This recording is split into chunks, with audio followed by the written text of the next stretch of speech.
Hello, welcome Adriana Bartes. Could you give us a brief about yourself and your business? Okay. Hi, it's a pleasure to be with you today. My name is Adriana Bartes. I've been a teacher here in Brazil for quite some time. Actually, I started when I was just 15 years old. I had a group of kids. I didn't know exactly what I was doing, but it became my great passion. And today I help mostly teenagers and adults. Um, I have students from levels A1 and to B1, B2. Very few go to C1 level, but Yeah. we also have some of those. Mhm. Here in our school, we mostly help students with the Cambridge examinations and also TOEFL. Yeah, okay. They are, I think, more popular here in Brazil. I don't know. Okay. It's great to have you here anyway. Most welcome from Brazil. How is Neymar Thank nowadays? you. Okay. So Yes. let's start with our first question about grammar. Does buying a Okay. manual or a grammar book help with mastering the English language? Yes, I think so. They are really useful because we normally use textbooks. Textbooks have some grammar. They help students a little bit, but it's nice to have a good grammar book in order to like when you have questions, you are writing something, you want to know, you forgot the rules, or you want to make sure you are not writing something wrong. A good grammar book is really useful. Many of them also have exercises, so you can study Yeah, and to on your check your own. On your understanding. Yeah, own. yeah, yeah. Good. Mm-hmm. Revise your rules. That's very good. Okay. Yes. Yeah. Mm-hmm. Okay. The next question: do basics of grammar help with accuracy with writing and speaking?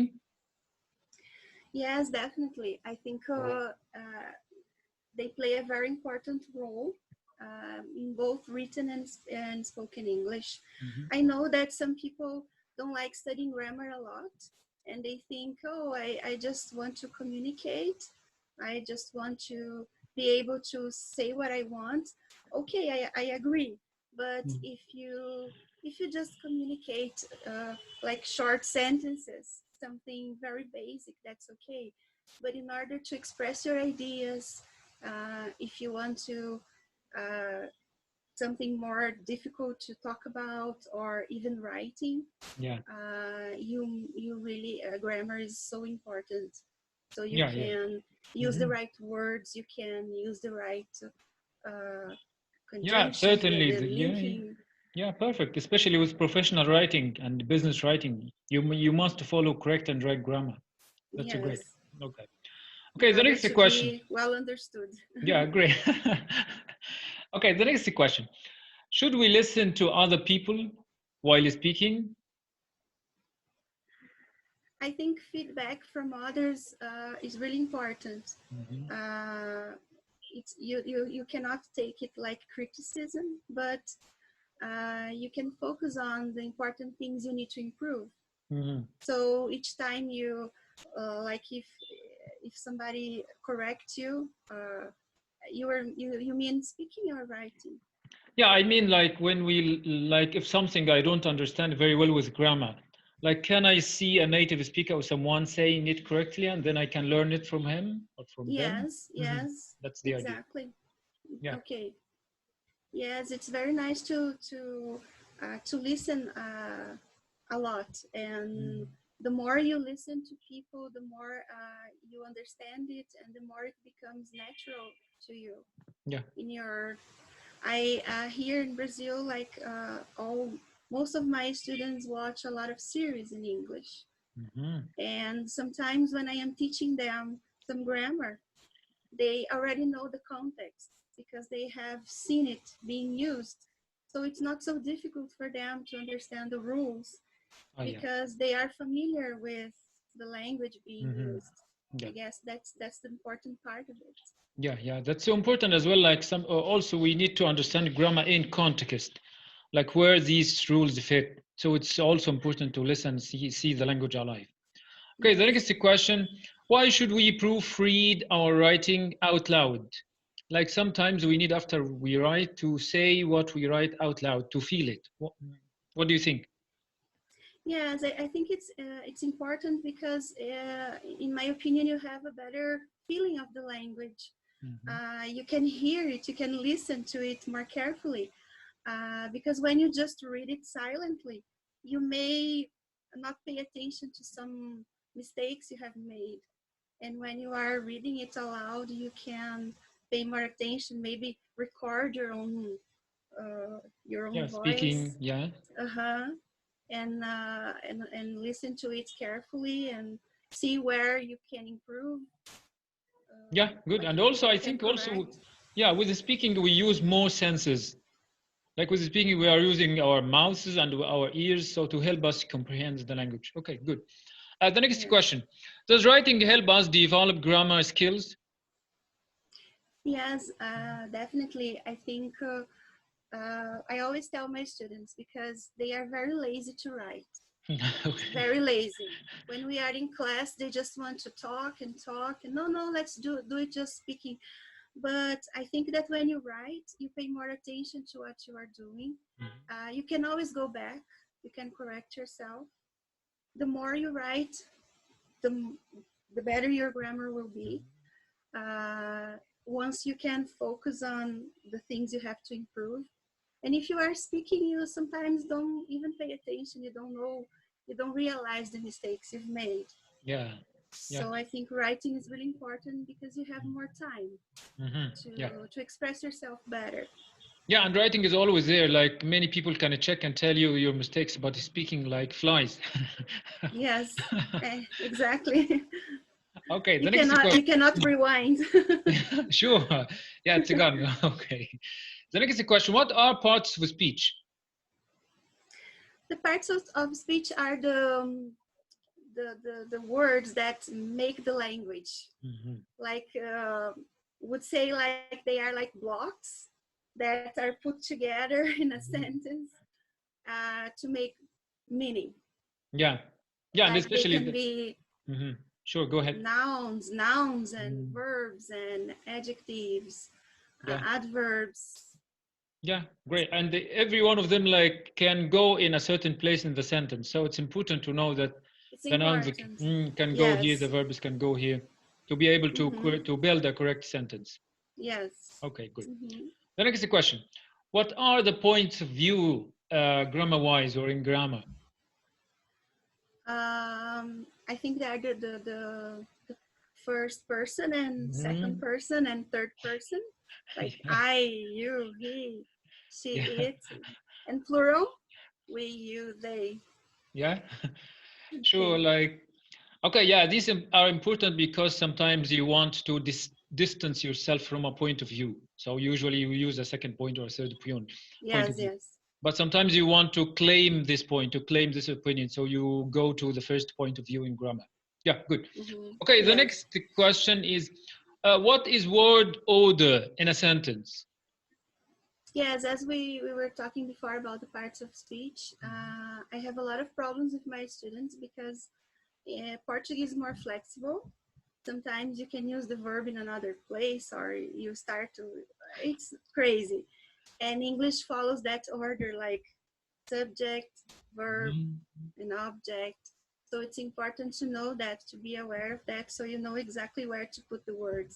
And we have a lot of problems with students graduating, writing abstracts because they want to write exactly how they would say that in Portuguese.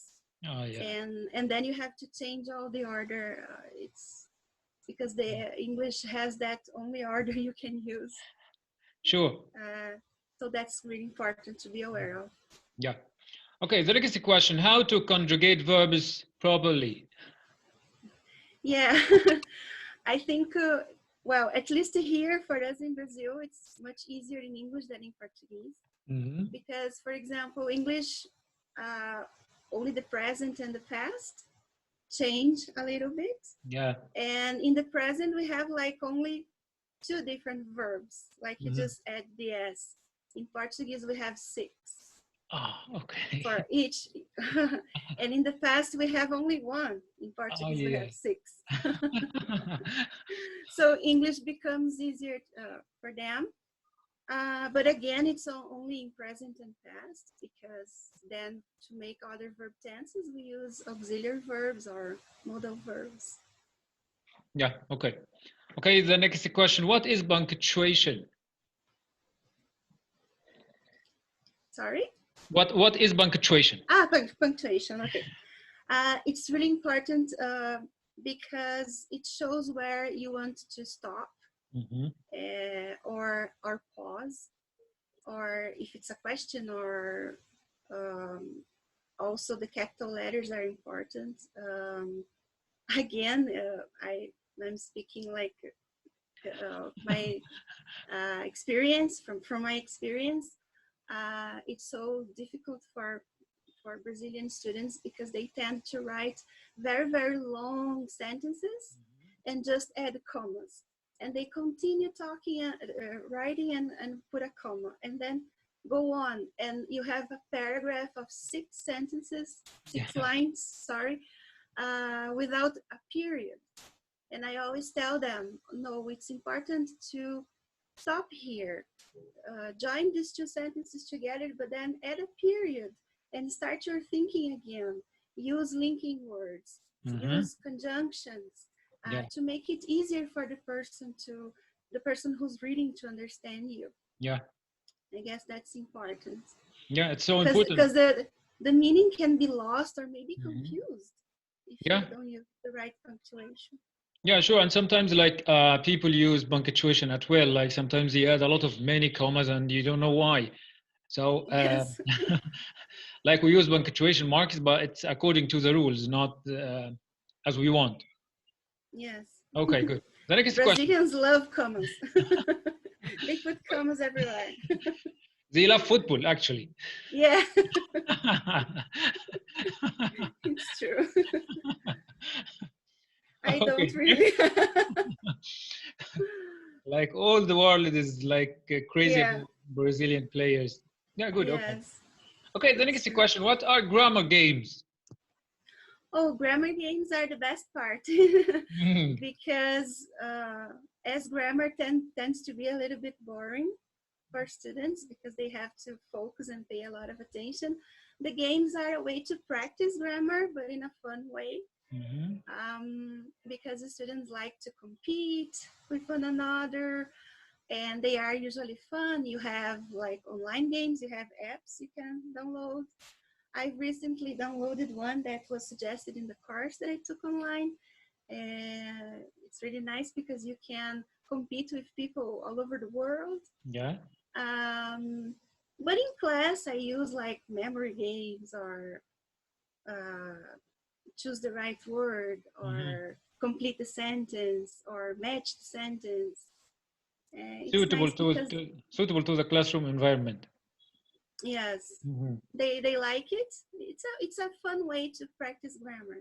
Yeah, sure. Okay, the next question. How to learn the difference between confusing words? Yeah, in my opinion, the best way is just to practice. I think by practicing a lot, reading a lot, writing down the words. I always tell my students to use them in context. Write the words, make a sentence, see how the word is used, listen to the word, to how it's pronounced. I think the more you practice, the more and the more you see the words. If you read more, or if you listen to more native people speaking English, you can identify the words. And the more you see the words, the more you hear them, they will become more familiar to you. Sure, sure. Okay, the next question. What are style guides? Yes, these style guides are like a set of standards for writing. Like, for example, you need to write an article. You are a student at university, you need to write an article. So there are some guidelines about writing, about the format, about the design. I think they are there to improve communication. Yeah. You can also see the variations in spelling, the style, yeah, word sometimes choice. Yeah, word choice, norms of these collocations types. Yeah, sure. and Okay. sometimes grammar is sometimes there are some variations, sometimes you can adapt it, sometimes you can't. So it's a good guide to that. Okay, throughout your experience with teaching English, what are your general recommendations for developing the grammar sense and the grammar skills? Well, here in Brazil, we have a lot of schools that say that grammar is not important. Yeah, can you believe that? So we are It's exactly true. speaking with the right person to answer this question. There are so many schools that they say, "Oh, come here, and we're going to teach you to speak English, and in 1 year and a half you'll be fluent." That's what they promise, Yeah. and you don't have to worry so much about grammar. And sometimes my students they complain that they know the grammar but they cannot use it. Yeah. They are not fluent. Like, okay, I know that I have to use do and does, I know that I have to use did, but when I'm speaking it's so hard, so difficult. Yeah. So what I tell them is to do more outside the class. Don't think it's enough to have like that hour or 2 hours a week. Watch videos, listen to podcasts, read in English, find articles, find things in your area that interest you, and be in contact with the language outside the class. Because the more English becomes natural to you in your everyday, you have to make English part of your everyday life so that you are always in contact with English. And soon those grammar rules that you have been studying will make more sense, and you see them being used every day. And then like when you just blink, you'll be using the rules correctly. Yeah, Without sure. thinking, oh my God, now here I forgot ed or something like that. It's not like that we speak. Yeah. You are not thinking about the grammar. Sure, you need But some practice again, to automate producing these skills. yes, Yeah, great. yes. Yeah. Do you have anything else to say? Oh, I think I don't know. Okay.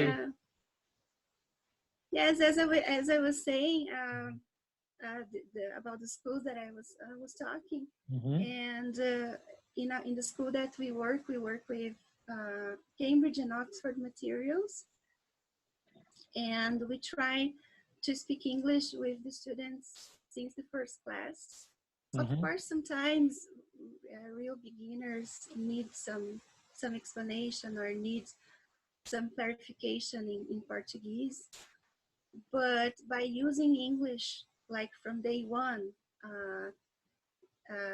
it's not so hard when you have to teach a grammar topic, because if you use a context, if you put it in a context and the students understand how to use it, I think it becomes easier for them.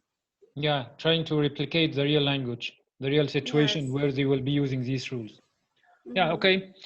It has been great to talk to you today, Adriana, and we will see you in for the another. opportunity. We will see you in another video very soon. Okay. Okay, great. Thank you. Thank you. Great.